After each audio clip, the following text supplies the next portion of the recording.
안녕하세요. 반갑습니다. 이공영 강사입니다. 처음으로 쓸데없는 말을 한번 해보는데 그 조명이 좀 어둡네요.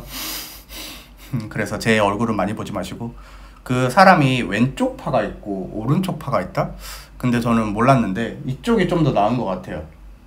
근데 카메라의 구도상 이쪽을 보고 강의할 수밖에 없습니다. 슬프니까 1번부터 보겠습니다.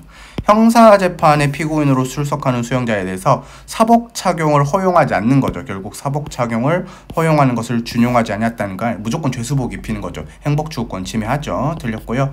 민사재판에 출석하는 수용자에 대해서는 사복 착용을 허용하는 것을 준용하지 않았다. 결국 이것도 무조건 죄수복 입히겠다는 건데, 민사재판 당사자로 출석할 때 죄수복을 입든 없든 상관이 없죠. 그래서 침해하지 않는다. 이것도 틀렸고요. 금치기간 판례는 어떻게 풀어요?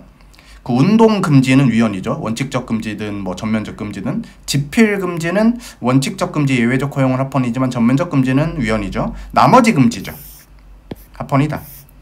이렇게 볼 수 있어야 돼요. 그 다음에 4번은 공문서, 이제는 한글만 쓰겠다. 옛날에 한자 같이 썼거든요. 합헌이고, 그 다음에 공무원들의, 옛날 분들의 행복추구권 한자 같이 쓰고 싶다. 이것도 기본권일 수 있는데 침해하진 않습니다. 그래서 틀렸습니다. 우리로서는 좀 다행이라고 볼 수가 있다. 한자 같이 썼으면 엄청 힘들었을 거예요. 기억번, 중혼을 혼인 취소 사유로 정하는데 취소 청구권의 제척기간 또는 소멸시효를 규정하지 않은 것은 언제나 취소할 수 있도록 한 것은 헌법에 위배되지 않습니다. 니은번, 자유롭게 이름을 쓰고 그 다음에 이름의 성, 패밀리 네임을 쓰는 것도 헌법상 인격권으로 보호가 됩니다. 그 다음에 디귿번, 배아 생산자의 정자, 난자, 제공자죠. 배아에 대한 결정권.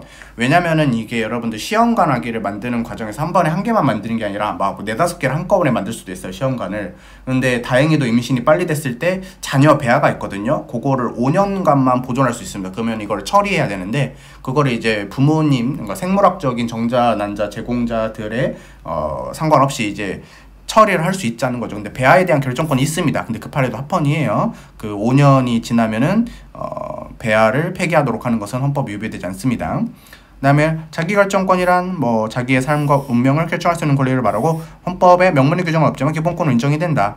그 다음에 안전띠 착용 강제하는 거 당연히 합헌이죠.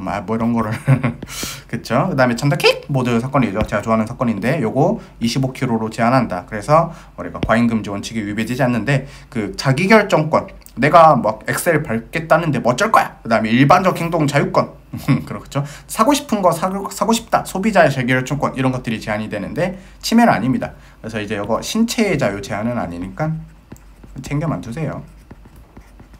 본 교재는 다 있어요. 오케이. 그래서 따끔적절하지 않은 거 1개, 그 다음에 2개 해가지고 2번이 답입니다. 좋아요. 그 다음에 육군 장교 판례는 시험에서 많이 나오죠. 민간법원에서 약식명령 받으면 자진 신고해야 되죠. 헌법에 위배되지 않는다. 오케이. 그 다음에 의료분쟁 조정신청, 그러니까 의료사고가 터진 거죠. 그래서 여기다 치면 되겠다. 의료사고가 사망에 해당하는 경우 무조건 조정 절차를 하는 거죠. 그래서 헌법이 위배되지 않는다. 그 다음에 디귿번, 헌법 제10조로부터 도출되는 일반적인 인격권에는 개인의 명예에 관한 권리도 당연히 포함이 되며, 명예에는 뭐만 포함이 되냐? 그 객관적인 외부 명예만 포함이 되거든요. 낯쩐다 라고 생각하는 주관적 내면적인 명예 감정은 포함되지 않습니다. 이거 형법상의 명예훼손죄랑도 똑같다고 그랬죠. 그래서 이렇게 풀 수가 있고요. 리을번에 비어업인은 잠수용 스쿠버 장비를 이용해서 수산 자원을 포획 채취하는 것을 금지해야 됩니다. 그래서 이것은 허가받은 그 어촌에 있는 사람들만 가능한 것이고, 우리나라 사람들은 또 그 한번 채취하면 끝이 없죠. 그래가지고 다 씨름하려고 그러기 때문에 금지를 해야 된다. 그래서 2개가 답이 될 것 같습니다. 다 같이 더불어 사는 세상이 있어야 돼요. 1번, 변호사에 대한 징계 결정 정보를 공개하는 것은 좀 수치스럽지만 헌법에 위배되지 않습니다. 왜냐면은 그 강한 공공성과 점령성이 요구가 되니까. 그 다음에 위치 추적 전자장치를 소급 적용할 수 있죠. 합헌인데요. 인격권을 침해하지 않고요. 그 다음에 형벌 불소급 원칙이 적용이 안 돼요. 왜냐하면 형벌이 아니니까. 그래서 당연히 침해도 아니라서 합헌인 판례입니다. 그 다음에 3번은 촉수검색 판례가 뭐예요? 여러분들 그 비행기 타려고 할 때 우리가 보안검사 해야 되는데, 원래는 금속 탐지기 통과하는데 테러 위험 있으면 이제 좀 같은 성별의 보안관이 이렇게 속옷 안으로 손을 넣어서 만질 수도 있다 그랬죠. 하지만 특별한 경우에만 인정이 되기 때문에 인격권을 침해하진 않는다. 제한은 합니다. 그래서 맞고요. 4번이 틀렸는데, 그 다른 수용자가 연승, 이게 이제 사람을 1명, 2명, 3명 이렇게 죄수 이렇게 2명, 3명을 이렇게 끌고 가는 거예요. 이게 교도관이에요. 이렇게 끌고 가는 거예요. 그래서 이게 이 사람들이 되게 줄줄이 굴비라 해가지고 수치스러울 수 있어. 인격권이 제한은 됩니다. 하지만 침해는 아니라는 것. 그래서 4번이 답입니다. 그다음 마지막 문제를 한번 풀어보죠. 집회 참가자들에서 여러분들 경찰분들이 촬영을 하면은 막 이렇게 되는 거 아니잖아요. 그래서 그 정보들이 그 경찰청 데이터 서비스에 저장이 되니까 개인정보 자기결정권이 제한이 됩니다. 하지만 침해는 아니에요. 이게 그 조망 촬영을 하다가 아 이게 문제가 생길 것 같은데 하면은 근접 촬영을 할 수 있는 판례입니다. 경찰학에서 배우죠. 이런 것들이 제한이 되지만 침해는 아니니까 여러분들 잘 읽어야 돼요. 제한할 수 있다. 그 다음 2번 인수자가 없는 시체를 생전에 본인의 의사와는 무관하게 해부형 시체로 제공하는 것은 시체 처분에 대한 자기결정권을 침해하죠.